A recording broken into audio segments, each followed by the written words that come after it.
चलिए इसी के साथ आगे बढ़ते हुए उत्तर प्रदेश की बात अब करते हैं। उत्तर प्रदेश से एक महत्वपूर्ण जानकारी आप तक पहुंचा दें, क्योंकि मऊ की धरती पर आज माहौल अलग नजर आया था। मंच सजा था, भीड़ उमड़ी थी और शब्दों में सख्ती थी। मुख्यमंत्री योगी आदित्यनाथ जब मंच पर आए तो उनके तेवर साफ बता रहे थे कि ये सिर्फ एक कार्यक्रम नहीं बल्कि कानून व्यवस्था और अतीत के डर के खिलाफ सीधा संदेश है। और फिर उन्होंने वही कहा जो पूरे इलाके में गूंज गया, अब कोई माफिया किसी हिंदू को धमका नहीं सकता।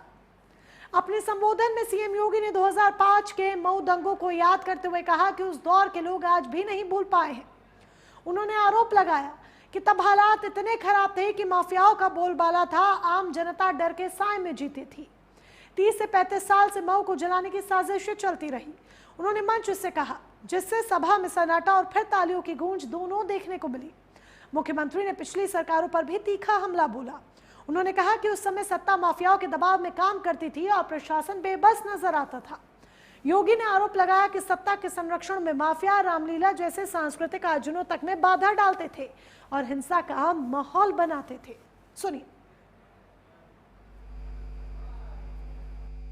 हमारे लिए केवल 4 जातियां हैं, एक जाति गरीब की, एक युवा की, एक नारी की और एक अन्नदाता किसान की। समाजवादी पार्टी तो माफिया और गुंडों के सामने नतमस्तक थी, नाक रगड़ती थी माफिया के सामने। माफिया को देख करके पसीने छोड़ते थे इनको। इनके मुंह से कोई बोली नहीं निकलती थी। बहन और भाइयों, अब मैं कह सकता हूं, किसी माफिया में दुस्साहस नहीं, किसी गुंडे में दुस्साहस नहीं कि किसी पर्व और त्योहार में व्यवधान पैदा कर दे और उपद्रव पैदा कर दे। अगर कोई किसी रामलीला में, किसी यज्ञ और कथा में, किसी धार्मिक आयोजन में, रामनवमी हो, शिवरात्रि हो, जन्माष्टमी हो, रक्षाबंधन हो, इन आयोजनों में अगर किसी ने व्यवधान डाला तो पर्व तो मना ही लेगा, लेकिन उसके बाद ये तय है कि रावण और कंस जैसी दुर्गति उसकी तय है जो व्यवधान डालने वाला है। किसी माफिया में दुस्साहस नहीं, किसी गुंडे में दुस्साहस नहीं कि किसी पर्व और त्योहार में व्यवधान पैदा कर दे और उपद्रव पैदा कर दे।